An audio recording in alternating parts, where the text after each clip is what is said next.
Welcome back to the deep dive. Today we're plunging into a truly transformative work. Adrienne Maree Brown's Emergent Strategy, Shaping Change, Changing Worlds. Right, yeah. This isn't just a book, it's a profound exploration of how we can learn from the natural world. Exactly. Things like the adaptability of octopuses you mentioned. Right, or the resilience of dandelions and those beautiful fractal patterns you see everywhere in nature. And the whole idea is using that wisdom to forge a more just and, sustainable future. Exactly. It's a visionary work, really. Mhm. And our mission for this deep dive, I think, is to extract the core principles of emergent strategy. Yeah, not just as rules, right? No, not as a checklist, Yeah. more like a form of spiritual practice. We'll be looking at how we can cultivate what Brown calls a right relationship with change, A right relationship. I like that. and how we can actively participate in building the world we envision, guided by that wisdom that's already there, in nature and actually in ourselves too. Exactly. So think of it as a guide to living, leading, and loving in a world that's just constantly evolving. Mm-hmm. Adrienne Maree Brown invites us to view our lives and our movements for change through this completely different lens. Yeah, one that sees the inherent wisdom in complex adaptive systems, right? Yeah. In the very processes of nature. Totally. And we've gathered some fascinating sources that kind of complement her ideas, shedding light on how these principles resonate across different philosophies, spiritual traditions. Even scientific understanding in some ways. Yeah, so get ready for some aha moments. Yeah. Because we're about to unpack how deeply connected we are to the world around us. And how that connection, that very connection, Mm. holds the key to incredible change. Okay, let's unpack this. So, Adrienne Maree Brown starts by pinpointing some fundamental ways our current societal structures, our learned behaviors, actively hinder our ability to adapt and create positive change. Right. It's almost like we've been programmed, hasn't it? Like a default setting that actually works against us. Yeah, a collective inheritance of habits that just keep us stuck. So, what are some of those deep-seated patterns we've collectively absorbed? Well, what's fascinating here is how Brown identifies this pervasive pattern of learned behaviors, behaviors that disconnect us, from ourselves and the natural world. And that disconnect stifles our potential for emergent change, for positive change. Exactly. She really lays bare the mechanisms that prevent us from being truly adaptive and responsive. Let's maybe break down some of those critical areas, those societal defaults. Sounds good. Where do we start? Well, first, there's this profound disrespect for indigenous wisdom and direct ties to the land. Okay, so severing that connection. Yeah. We've largely severed our connection to the earth and the knowledge of those who have historically honored it. And this isn't just some abstract idea, Oh, it feels fundamental. It is a foundational break with natural systems. We forget that the land isn't just a resource to be used. Right, it's a teacher, a living entity. Precisely. And we're intricately bound to it. When we lose that connection, we lose this vital source of wisdom for sustainable living. Makes sense. Thus. Then there's the suppression of authentic expression. Yeah. The pressure to conform. From a young age, right? We're often taught to be quiet, polite, indirect, and submissive. Don't make waves. Exactly. Actively avoiding disturbing the status quo. And this conditioning directly inhibits the radical shifts needed for genuine evolution. It makes us fearful of rocking the boat. Even when the boat itself might be sinking. Yeah. An emergent strategy, by contrast, it thrives on authenticity, doesn't it? On the courageous voicing of diverse perspectives. Even, or maybe especially, when they challenge comfort zones. Right. Then our education system plays a significant part too. Brown observes that we often learn facts out of context. Divorced from practical application. Yeah, divorced from the practical application in growing community and home. So we end up with knowledge that doesn't translate into real-world problem solving. Creating that gap between theory and, transformative action. Yeah. Precisely.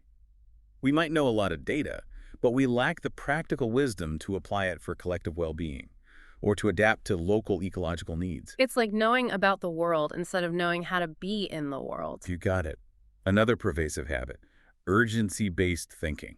Oh, I feel this one. Everything's a crisis. Right. The emphasis on tests and deadlines as the main motivators. It tends to place individuals who respond well to pressure in leadership roles, And that leads to decisions driven by that sense of immediate crisis. regardless of the circumstance, as she puts it, which is often completely antithetical to natural organic growth. Because nature doesn't rush. Exactly. It takes its time and unfolds processes over seasons, millennia. Our human urgency often leads to these, well, superficial solutions. Okay, what else is on this list? It's quite something. We're also conditioned for competition in a scarcity-based economy. The idea that there isn't enough. Yeah, this system falsely assumes limited resources, and it actively denies, even destroys, the abundant world we actually live in. That's a powerful reframe. It is. And this deeply ingrained mindset prevents collaboration and shared prosperity.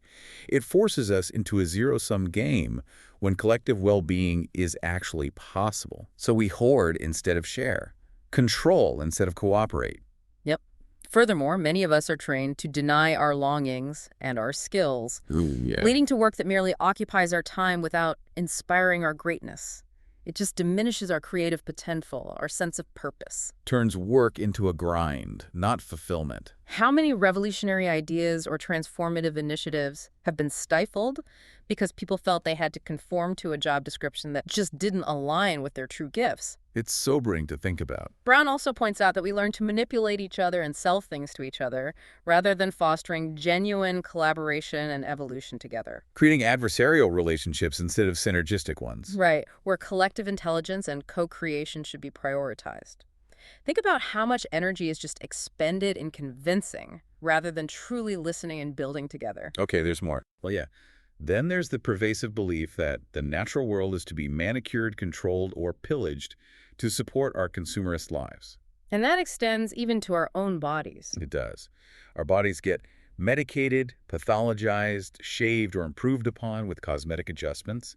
It reflects this deep-seated disconnect from natural processes. A desire to dominate rather than harmonize, even with ourselves. We treat our bodies like machines to be optimized or fixed, rather than these intricate ecosystems to be honored. Wow. Furthermore, we learn that external factors like skin, gender, sexuality, ability, nation, or belief system dictate our path for survival and quality of life. So judging value based on external labels. Exactly. In the United States specifically, Brown notes, value is often tied to the ability to produce. Organizations get judged by fundraising results, whether the community impact is powerful or not. Creating this inequitable system of worth where inherent value and genuine impact get overlooked for quantifiable output. Often superficial output, yeah. Yeah. And finally, Brown highlights emotional suppression. Swallowing our feelings. As children, we learn to swallow our tears and any other inconvenient emotions.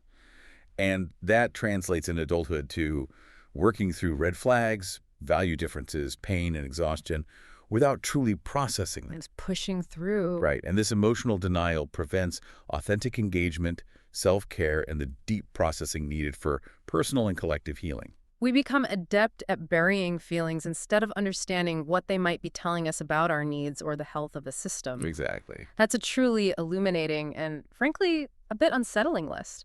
It really lays bare how deeply entrenched these patterns are. They shape our individual lives, the fabric of our society.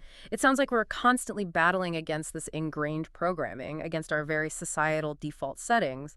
So if we're constantly fighting these habits, how does Adrienne Maree Brown propose we even begin to navigate change and make a real difference? Right. What's the path out? Yeah, what's the path out of this entrenched way of being? Well, indeed, these ingrained habits are precisely what Emergent Strategy seeks to address. It proposes that by observing and embodying the patterns of the natural world. Okay, so looking to nature again. Yes. We can shift from these restrictive defaults to more adaptive and life-affirming ways of being. Instead of fighting against our nature or against the natural flow of change, it encourages us to work with it. Mirroring those organic processes we see all around us. Exactly. It's about recognizing that the solutions often lie in a fundamental paradigm shift, not just, tinkering around the edges of our current systems. Okay, this is where the framework truly distinguishes itself, I think. If these societal defaults are holding us back, how does nature and its elegant and, let's be honest, sometimes brutal simplicity actually become our most profound teacher here? That's the core question, isn't it? What are the key lessons we can draw from it? And how do other traditions echo these insights, showing us that this wisdom isn't necessarily new, but maybe forgotten? Well, one of the most fundamental principles nature embodies in every single cycle is constant change, impermanence. Right. Nothing truly stays the same. Nothing. It's a truth that feels both liberating and maybe sometimes a little scary. It challenges our innate desire for stability and control. Absolutely.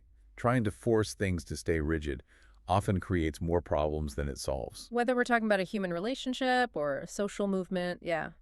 And this concept of impermanence, or a fundamental Buddhist principle denoting the transient nature of all existence, is central to the Buddha's teachings. Okay. He taught that nothing is permanent. All things are in a constant state of transition from one form to the next. Like a leaf decomposing into soil. Exactly. Or the human body continuously aging, approaching death, followed by rebirth. And this isn't about passive acceptance of fate. No. No, it's an active understanding of the ever-changing nature of existence. It's about recognizing the flow, not resisting it. Understanding that attachment to any fixed state, well, that leads to suffering. Okay, so how does that connect elsewhere? Connecting this to the bigger picture, we see similar wisdom in Taoism, particularly the concept of wu-wei. Effortless action, non-doing. Often translated that way, yeah. But wu-wei doesn't mean idleness. It means acting in complete harmony with the natural flow of things, aligning yourself with the underlying patterns of the universe. Right. The Tao of Pu explains this beautifully as working with our own inner nature and with the natural laws operating around us to reach a state of minimal effort. Ah, the story of the old man and the waterfall. Exactly. The one who survives by going down with the water and come up with the water, following it and forgetting himself. How does he survive? He says, because I don't struggle against the water's superior power. The natural world doesn't make mistakes. It's us who interfere. Mistakes are made or imagined by man, the creature with the overloaded brain who separates himself from the supporting network of natural laws by interfering and trying too hard. So instead of trying to control, we learn to harmonize. Discern the path of least resistance and greatest impact. You got it? So rather than fighting change or trying to rigidly control outcomes, Emergent Strategy encourages us to flow with it, like that Taoist sage in the water. Mm-hmm. For you, the listener, this means developing a mindset of flexibility and resilience, acknowledging that the path will shift and we must shift with it. Be like a river, not a dam. Exactly. Yeah. Understanding that constant movement is the only constant, and trying to freeze the current only leads to stagnation or, collapse. And this isn't about giving up control, really. It's about finding a more effective way to exert influence by working with forces, not against them. Right. A different kind of power. Exactly. And this fluidity, it extends even to our perception of time itself. How so? Conversations with God posits this really radical idea. There is no time. All things exist simultaneously. All events occur at once. Whoa, okay. What we experience as time is a field through which you move. Now, understanding this can help you live much more peacefully within your reality of relativity. Like when time seems to stand still. Yes. When something magnificent happens, time stands still. Because, in a sense, it does. And when you do also, you often experience one of those life-defining moments. So it encourages us to be fully present in the one moment. Right. Recognizing that the past is memory and the future is anticipation, but both are playing out in this eternal now. And Eckhart Tolle talks about this too, doesn't he? Oh, absolutely. The power of now emphasizes this strongly. Tolle states, nothing will ever happen in the future. It will happen in the now. The past is just a memory trace. When you remember the past, you reactivate a memory trace, and you do so now. Past and future have no reality of their own, but borrowed reality from the now. Okay. And this direct experience of the present moment, it makes the world feel fresh, new, and alive. Instead of lifeless and flat. Exactly. Yeah. Which happens when we view it through a mental screen of abstraction and conceptualization, as Tolle puts it in A New Earth. It's a call to strip away those mental filters and experience life directly as it unfolds. Because that's where true agency is. That's where the capacity for emergent response lies. So if we embrace the now and the constant flow of existence, what does that mean for how we see our place in the world, our connection to others? Well, that feels like a natural next step, doesn't it? Yeah. If everything is constantly changing, it must also be constantly interacting, interwoven. Precisely. This leads us directly to the principle of interconnectedness and oneness. It's a cornerstone of understanding how emergent systems function. Like Brown's octopus metaphor comes to mind, how each tentacle can act independently. But is always part of the whole, responding to the environment in this integrated way. Yes. The idea of everything being connected is, well, it's profound. Emergent strategy implicitly calls for collaboration then, right? Absolutely. It suggests that individual actions are always part of a larger system. Like branches of a tree are inseparable from its roots and the soil. or currents in an ocean are part of a global flow. Perfect analogies. Our actions don't just affect us, they ripple outwards. Always. And Buddhism comes back in here. It does.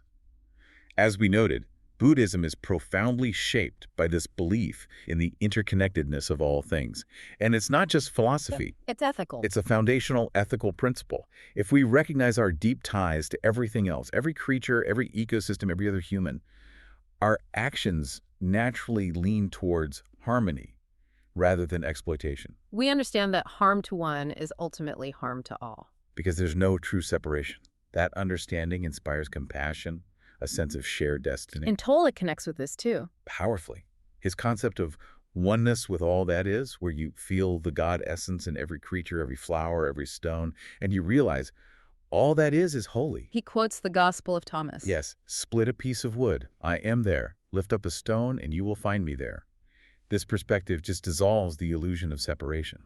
It lets us see divinity or some profound presence in the mundane as well as the profound. It shifts our gaze from seeing a fractured, disparate world to perceiving this single, unified organism. And Conversations with God takes it even further. It does, directly asserting, you and I are one. It states, the highest choice for the self becomes the highest choice for another when the self realizes that there is no one else.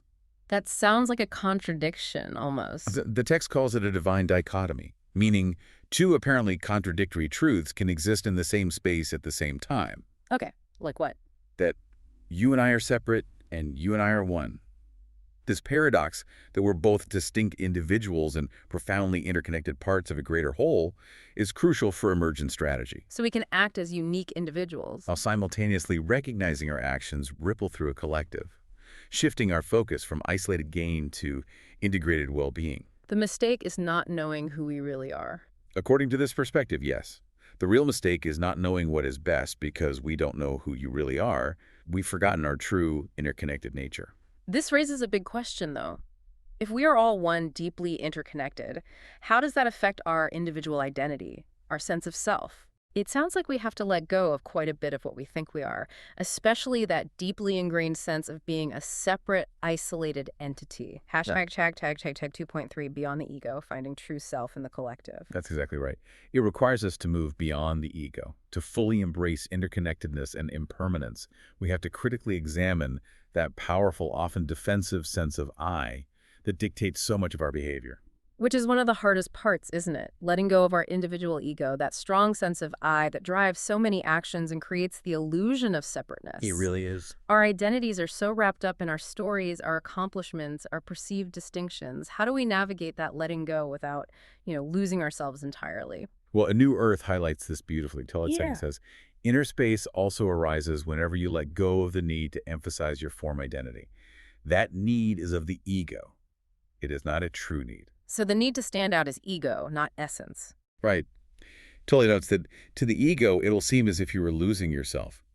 But the opposite is the case. He brings up Jesus' teaching. You need to lose yourself to find yourself. Become less on the level of form. Meaning less attached to the superficial trappings of identity, social roles, past narratives. So you can be more beyond form, connecting to a deeper, more expansive self. It's a paradox that liberates our true essence. Revealing that boundless awareness beneath the ego's constructs. Yeah. Yes. And Brené Brown connects self-love to this. She does. In Daring Greatly, she corroborates the importance of self-love as a prerequisite for loving others, which is often an ego-driven challenge. She admits finding it hard. Yeah, she says she found it so much easier to love Steve and the kids than it is to love myself. But practicing self-love, she found immeasurably deepened my relationships. Oh. It gave her the courage to show up and be vulnerable in new ways, which, she concludes, is what love is all about. So it's a crucial step in letting go of that ego-driven protection. Because authentic vulnerability can only come from a place of self-acceptance, self-compassion. Without it, our interactions are often filtered through fear of judgment or inadequacy. Makes sense. What about the untethered soul? That book speaks to this by encouraging us to watch our inner disturbances, jealousy, need, fear. Recognize that they are not you. They are just something you're feeling and experiencing. You are the awareness behind it. You are the indwelling being that is aware of all of this. Just that simple shift in perspective from being our emotions to observing them allows us to maintain a center, a detached awareness. And that lets you appreciate even difficult experiences. Yes, because you realize they are transient states, not decidative aspects of your core being. The prerequisite to true freedom, according to the text, is to decide that you do not want to suffer anymore. Meaning you commit to disidentifying from the ego's chatter. Exactly, that incessant chatter and emotional turbulence that causes so much pain. And the dark night of the soul. That sounds intense. It is. It describes a passive night of the senses and spirit, an inflowing of God into the soul, which purges it from its ignorances and imperfections, habitual, natural, and spiritual. Preparing it for union. Yes, prepares it for the union of love with God, without the soul doing anything or understanding of what manner is this infused contemplation. So it's a deep stripping away of self, often painful. Often painful, yes. Yeah. A profound purification to reach a higher state of union and liberation from the ego's grip. And Saint Teresa of Avila, in Interior Castle, also warns those who receive divine favors What does she warn about? to exert the very greatest care to keep themselves from occasions of offending God, showing how fragile spiritual progress can be if the ego self isn't continually disciplined and watched. So it's a journey requiring intense introspection. And a willingness to confront one's deepest attachments, absolutely. Okay, so it sounds like a journey from self-obsession to self-awareness, then to a broader, more compassionate connection with the world. That's a good way to put it. And this isn't just about feeling good, right? It's about enabling profound action. Exactly, because we're no longer operating from fear or competition, but from deep connection and understanding. It's that radical shift from me to we that ultimately liberates the I. Beautifully said. So how do we translate these profound principles, impermanence, interconnectedness, ego dissolution, into tangible steps for shaping change in the complex, messy, real world? Right. This is where the rubber meets the road, so to speak. Hmm. These insights aren't just for contemplation, they're for transformation. Adrienne Maree Brown insists that emergent strategy is inherently practical. So we understand the theory. But emergent strategy isn't just abstract ideas, it's about shaping change, changing worlds. How do these principles translate into real-world action? Leadership. Especially when the challenges feel so immense. Yeah, and the temptation might be to just push through with our own agenda. It's one thing to understand impermanence. It's another to build a community that thrives on it. So how do we consciously apply these insights to create the future we want? It starts with a fundamental shift in how we approach collaboration and leadership. Moving away from ego-driven solutions. Towards more humble and deliberate actions, yeah. Always rooted in deep awareness of the present moment and the system we're part of. Okay, Adrienne Maree Brown highlights this need for a different kind of collaboration, one steeped in humility. What does that actually look like in practice?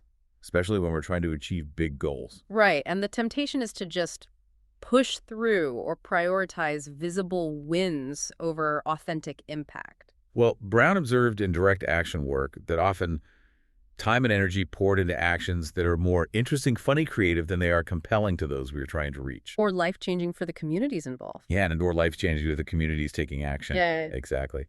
She stresses that the standards for communities taking the risks associated with direct action must be that the experience and the results are compelling, even life-changing. So moving beyond ego-driven spectacle.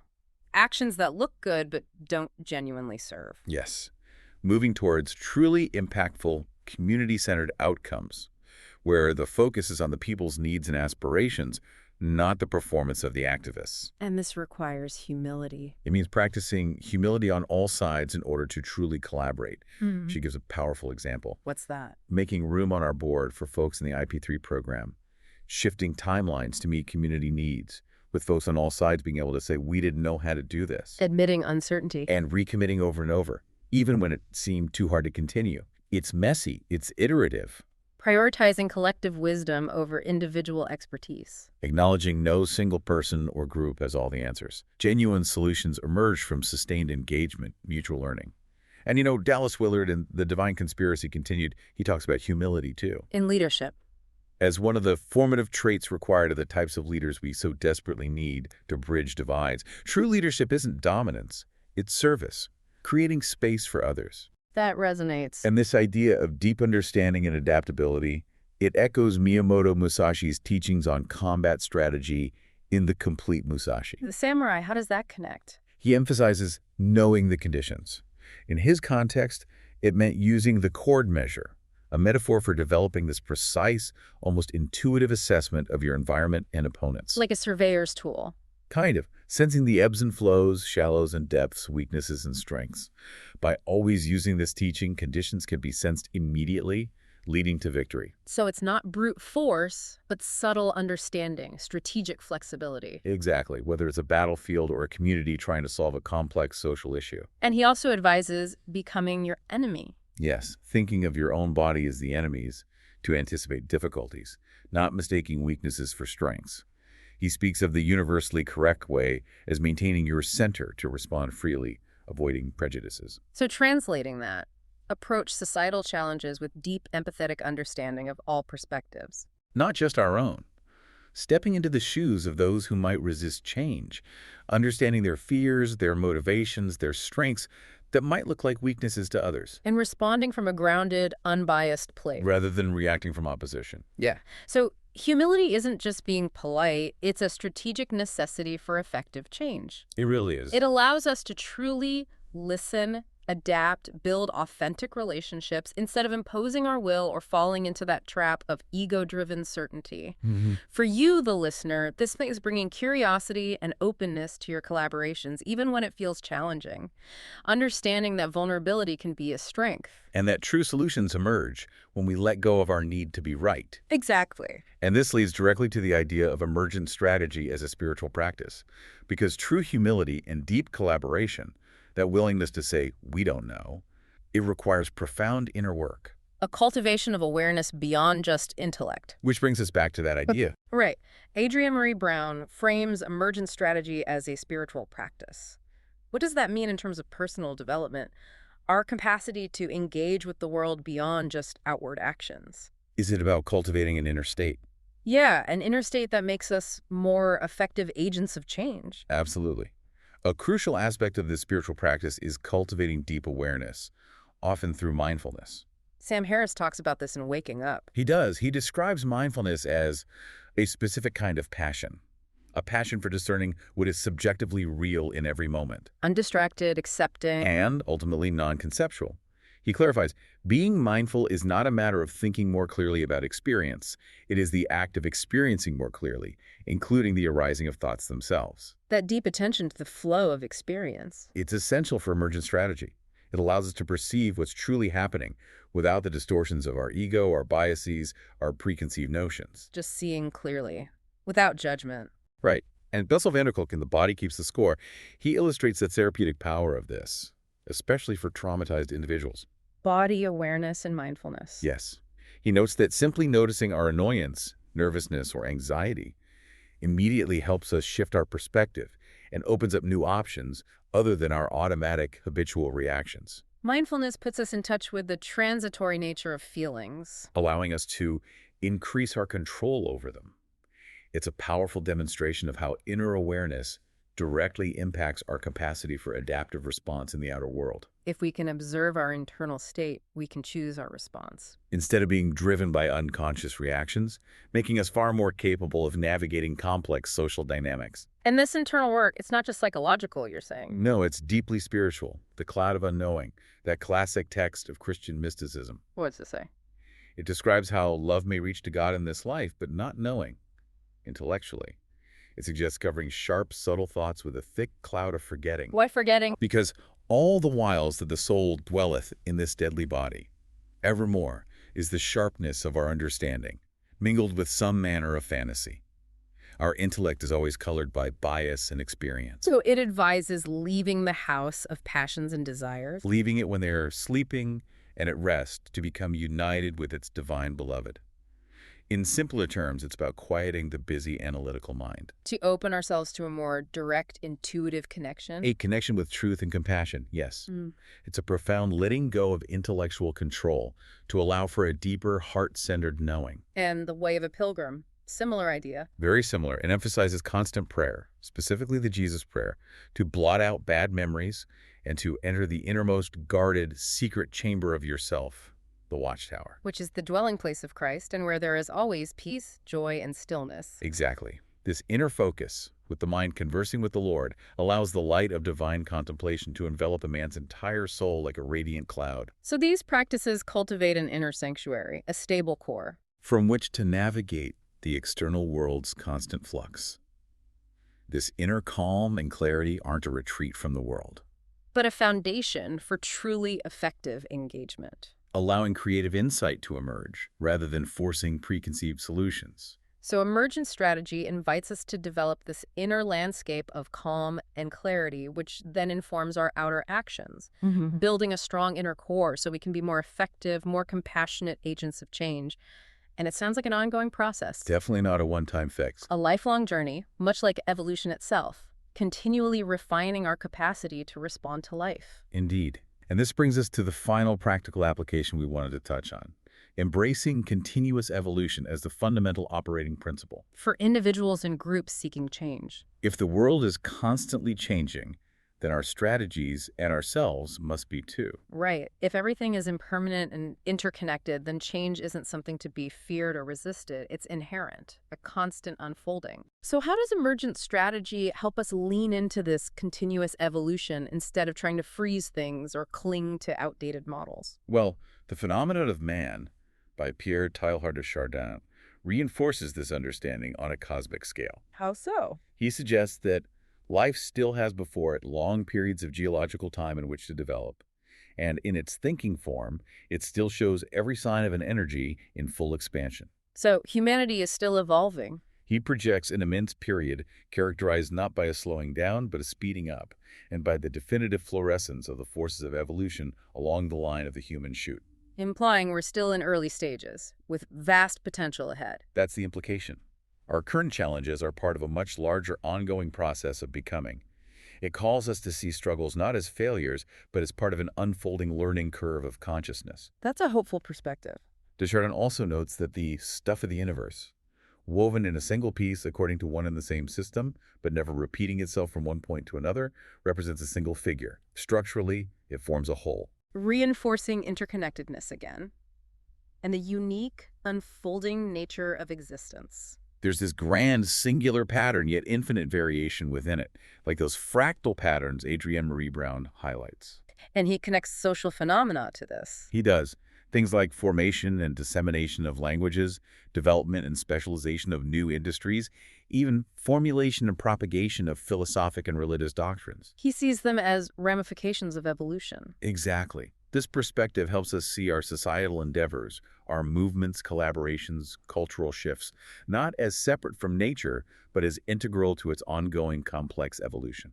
Our efforts to change the world aren't outside nature's processes, but part of them. Precisely. Wow. This perspective really makes it clear that emergent strategy isn't about achieving some final perfect state. No, not at all. It's about continually adapting, learning, co-creating within an ever-evolving system. For you, the listener, this means letting go of the need for rigid plans. Embracing the unknown. Yeah, embracing the unknown with a sense of wonder and possibility, knowing the journey itself is the destination. Finding joy and purpose in the continuous act of becoming. Rather than waiting for an endpoint that will never truly arrive. So where does this leave us? Well, this deep dive reveals that emergent strategy calls for fundamental shifts, not just in how we organize or strategize. It's deeper. It's in how we perceive reality and our role within it. Ultimately, it's about manifesting a more just and sustainable world. By challenging the very foundations of how we've been taught to interact with each other and the planet. Yes, and this requires us to confront those deepest societal patterns that Brown critiques, leveraging our newfound understanding of nature's wisdom. We have to redefine our relationship with resources, address profound injustices systemically, but with these emergent principles guiding our approach. Okay, one of the most damaging default settings Brown identifies is that scarcity-based economy, The idea that there's not enough to go around. leading to endless competition and consumption. How do we break free from that mindset and build truly sustainable systems that align with nature's abundance? Less is More by Jason Hickel directly addresses this. He advocates for a steady state economy What does that mean? based on two key principles. Never extract more than ecosystems can regenerate, and never waste or pollute more than ecosystems can safely absorb. Challenging infinite growth on a finite planet. Exactly. And what's intriguing, Hickel notes, is that if given the chance, this is exactly the kind of policy that people want. Really, it challenges the idea that caps on resource use are impossible. It does. It demonstrates that our current economic model, thriving on perpetual growth and consumption, isn't necessarily aligned with human desire for well-being. It's a learned system we can unlearn. And this shift in values, it resonates with older wisdom too. Deeply. Think about Seneca in On the Shortness of Life. He notes that preoccupied people lose their past. They're unwilling to cast their minds back to times ill spent. He points out it's simpler not to acquire than to lose. It is easier to bear and simpler not to acquire than to lose. Yes. He praises Diogenes, the Cynic philosopher. The one who lived in a barrel. That's the one who arranged that nothing could be taken from him, exemplifying a royal position in being the only one who cannot be harmed. So ancient wisdom speaking to the power of detachment from material accumulation. Recognizing true wealth in freedom from dependency from external circumstances, finding richness in sufficiency, not endless acquisition. And Marie Kondo fits in here too, tidying up. Surprisingly, yes. In the life-changing magic of tidying up, she offers this really personal, practical application. She emphasizes truly precious memories will never vanish, even if you discard the objects associated with them. We live in the present. We live in the present. No matter how wonderful things used to be, we cannot live in the past. The joy and excitement we feel here and now are more important. It liberates us from attachment to material things, or even outdated systems. Yes. Encouraging us to ask, does this spark joy? As a guide to what we truly value and need now, rather than clinging to sentimentality or perceived future needs. It's a powerful metaphor for shedding what no longer serves us. Clutter in our homes or outdated paradigms in society. Exactly. So moving towards a regenerative and abundant future isn't just an economic shift, it's a deep personal and societal reevaluation of what truly matters. Aligning with natural cycles, not constantly consuming. Finding our enough and embracing joy in the present. Recognizing true wealth isn't what we accumulate, but how well we live and connect. And this reevaluation necessarily brings us to the urgent work of confronting societal injustices. That's core to emergent strategy. It's not enough to just change personal habits. We have to address the systemic roots of inequity. Which is central to Brown's work. Right. Adrienne Maree Brown's work, rooted in social justice, clearly calls for confronting systemic injustices. James Baldwin offers such a powerful, though, sobering perspective on this. Particularly on race and inequality. How do these insights align with emergent strategy principles, especially in terms of radical change and the emotional labor involved? Well, Baldwin, in The Fire Next Time, provides this stark, critical view. He says the Christian world has revealed itself as morally bankrupt and politically unstable. Strong words. Very. He points out that time catches up with kingdoms and crushes them, gets its teeth into doctrines and rends them. Time reveals the foundations on which any kingdom rests and eats at those foundations. And it destroys doctrines by proving them to be untrue. Right. This historical perspective grounds the necessity of radical change. It suggests systems built on injustice will inevitably crumble under the weight of their own untruths. A reminder that oppressive structures aren't permanent, they're also subject to impermanence. They will eventually be revealed and dismantled by the forces of truth and human striving. Baldwin also speaks of the enormous contribution that the Negro has made to this otherwise shapeless and undiscovered country. How does he frame that contribution? He states, one can give nothing whatever without giving oneself. That is to say, risking oneself. If one cannot risk oneself, then one is simply incapable of giving. And freedom. And, after all, one can give freedom only by setting someone free. He highlights the profound wisdom gained through suffering. Saying people who can't suffer can't grow up. People who cannot suffer can never grow up, can never discover who they are. This suffering, this endless struggle to achieve and reveal and confirm a human identity, gives unshakable authority. It forces one to look beneath appearances. To take nothing for granted, to hear the meaning behind the words. Baldwin's raw perspective isn't just critique, it's insight into the necessity of embracing profound discomfort, even suffering, as a catalyst for growth. Which is a core emergent principle. Transformation often arises from disruption. And a willingness to sit with what is difficult, rather than seeking immediate comfort or simplistic solutions. It also underscores that liberation is mutual. Freeing both the oppressed and the oppressor from the binds of an unjust system. Yes. And in Conversations with God, the point is made powerfully again. Until you are willing to take responsibility for all of it, You cannot change any of it. We can't keep blaming others. You cannot keep saying they did it and they are doing it, and if only they would get it right. The text cites that famous quote from Walt Kelly's Pogo comic strip. We have met the enemy, and they is us. Exactly. It underscores the personal and collective responsibility required for deep societal transformation. Reminding us we're all implicated in the systems we seek to change. It's a call to look inwards. Examine our own complicity, our learned biases, our attachment to the status quo before we can effectively engage in external change. Recognizing our interconnectedness means we're part of the problem. And therefore, inherently part of the solution. This is a call to profound self-reflection and courageous action, reminding us that true change starts within, radiates outward. It asks us to embody the change we wish to see, to be the living example of emergent strategy. And to risk ourselves in the process of liberation. Not just for others, but for the full realization of our shared humanity. It highlights the deeply personal and spiritual work required for collective transformation. #outro. So this deep dive into Adrienne Maree Brown's Emergent Strategy, it's shown us that the blueprint for a more just and sustainable future isn't some complex top-down plan, is it? No, not at all. It's more like an ongoing adaptive dance with the natural world and our deepest selves. Yes, spiritual practice. Yes, a spiritual practice of continuous evolution, interconnectedness, and radical humility. By shedding those old patterns of competition and control, And embracing impermanence and authentic collaboration. you become an agent of the kind of change that truly reshapes worlds.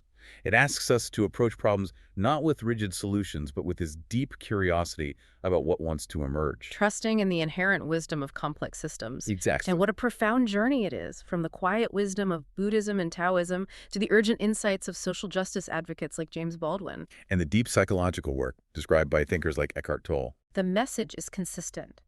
The capacity to adapt, to connect, and to thrive is woven into the very fabric of existence. And into each one of us.